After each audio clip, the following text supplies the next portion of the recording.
Siguradong napanood nyo na ang mga naglalakihang balita tungkol sa kaguluhan sa Middle East, pero sa pagkakataong ito ay mas lumalim pa ang hidwaan na dati ay mainit na.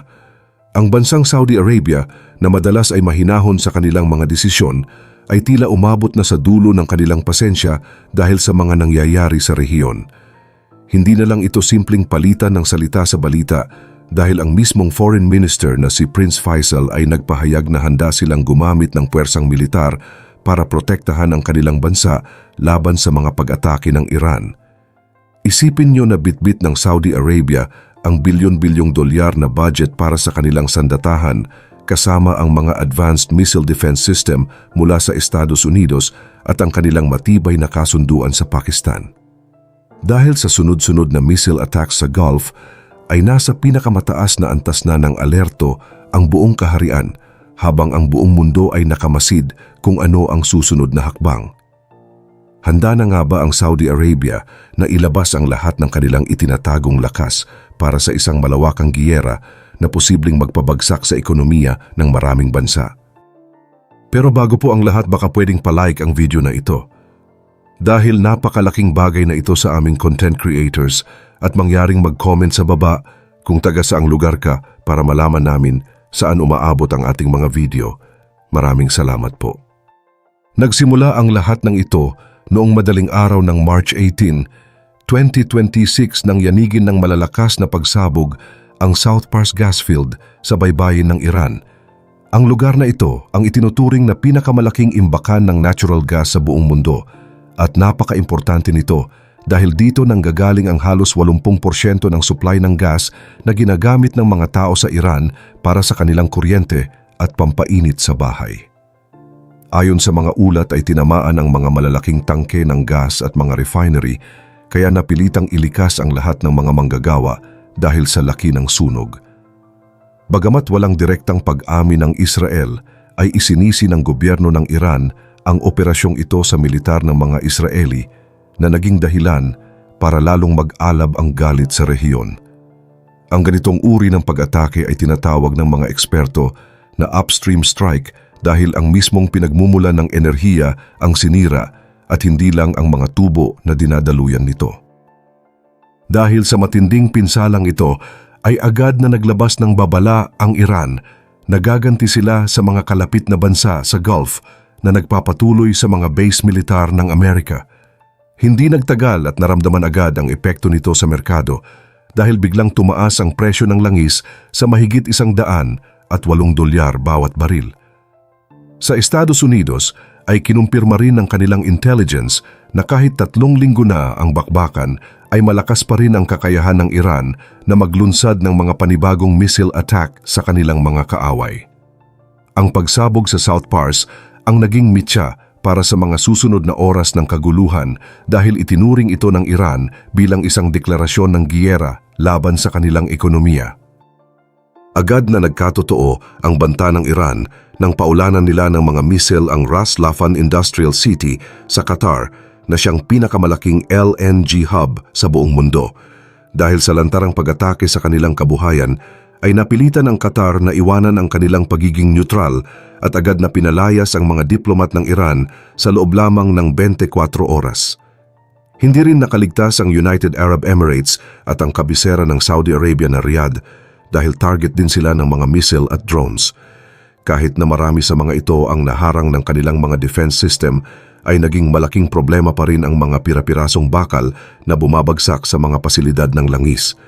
Sa Riyadh ay nagkaroon pa ng mga emergency alert sa mga cellphone ng mga tao para magtago sa ligtas na lugar habang maririnig ang malalakas na pagsabog sa langit. Sa puntong ito, hindi na lang basta depensa ang pinag-uusapan dahil ang Royal Saudi Air Force ay nakataas na ang Red Alert. Ang kanilang mga F-15 jets ay handa na anumang oras para magsagawa ng counter-strike sa loob mismo ng teritoryo ng Iran. Bagamat bilyon-bilyong dolyar ang ginastos ng Saudi sa kanilang mga anti-missile system, may isang nakakabahala na katotohanan ang lumitaw sa gitna ng bakbakan.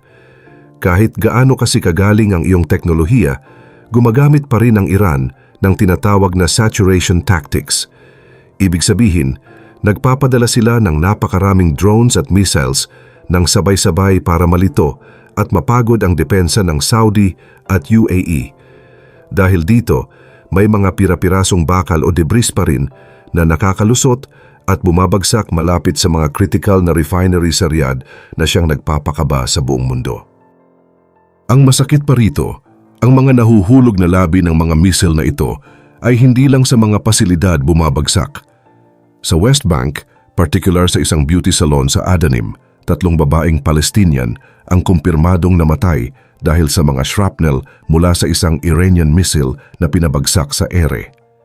Pinapakita lang nito na kahit matagumpay ang pagharang ng military, ang mga sibilyan naman sa lupa ang nananatiling biktima ng mga nalalaglag na bakal mula sa langit.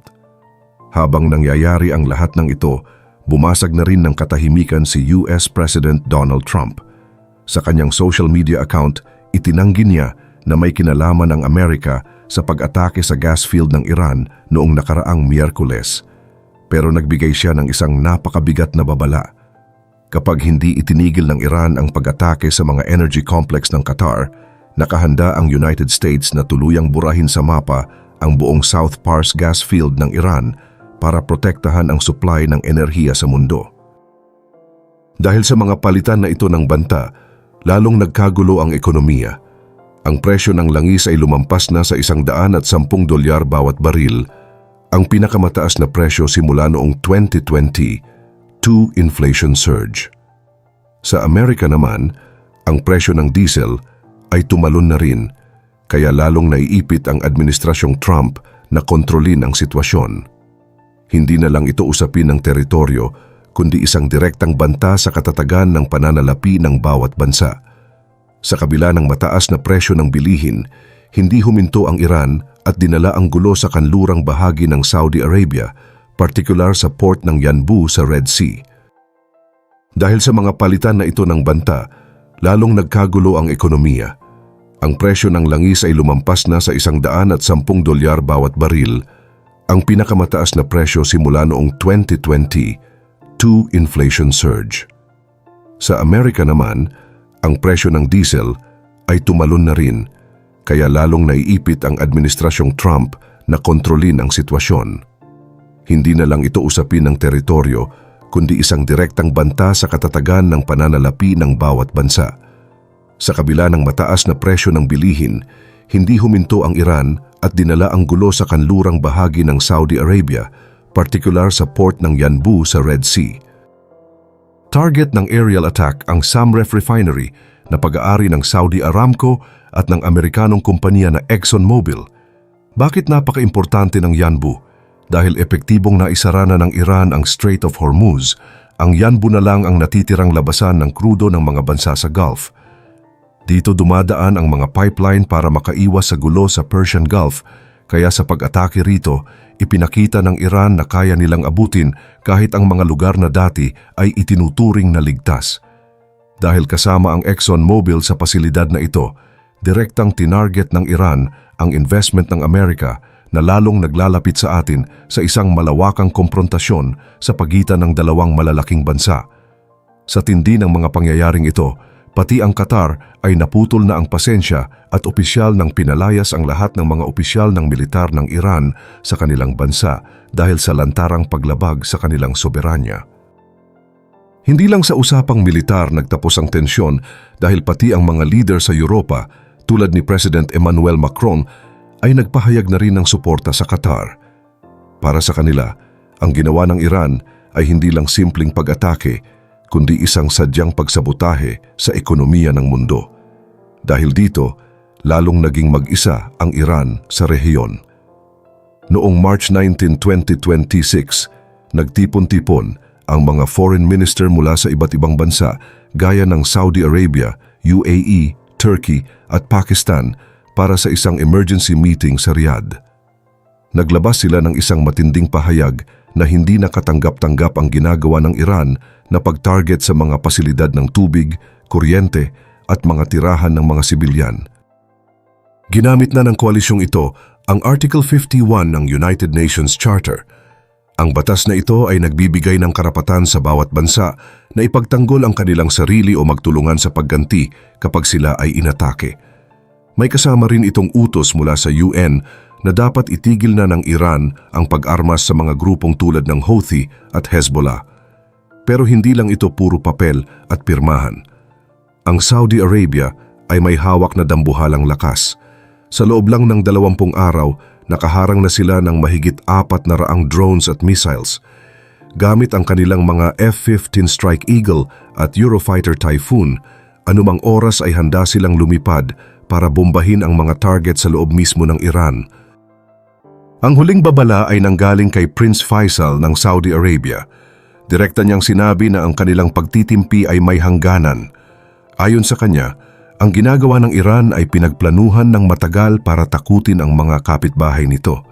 Dahil dito, ang tiwalang nabuo noon ay tuluyan ng nawasak.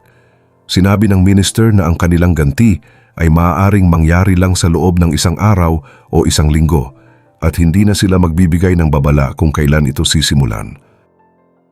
Sa tindi ng tensyong ito, sa tingin niyo ba ay dapat na ring maghanda ang ating gobyerno sa posibleng epekto nito sa presyo ng gasolina at bilihin dito sa Pilipinas? I-comment niyo ang inyong opinyon sa ibaba at huwag rin kalimutang mag-like at subscribe para sa mas marami pang updates gaya nito.